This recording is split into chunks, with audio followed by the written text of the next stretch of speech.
Hello అండి, welcome to our channel అమ్మమ్మ గారి వంటలు. ఎగ్ ఫ్రైడ్ రైస్ ఎలా చేయాలో చూద్దామా?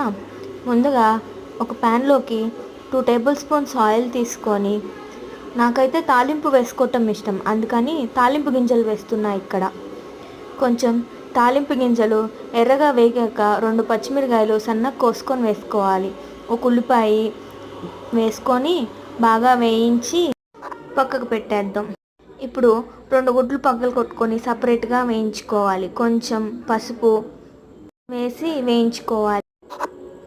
ఆ తర్వాత రుచికి తగినంత ఉప్పు వేసి ఉల్లిపాయలు వేయించిన గుడ్డు కలిపేసేసుకొని 1 table spoon kitchen masala, 1/2 table spoon garam masala వేసి కలుపుకొని ముందుగానే సాల్ట్ కలిపిన అన్నాన్ని ప్యాన్లో వేసి బాగా కలుపుకొని ఒక 5 నిమిషాలు వేయించాక లాస్ట్లో కొంచెం కొత్తిమీర వేసి 1 నిమిషం వేయిస్తే సరిపోతుంది.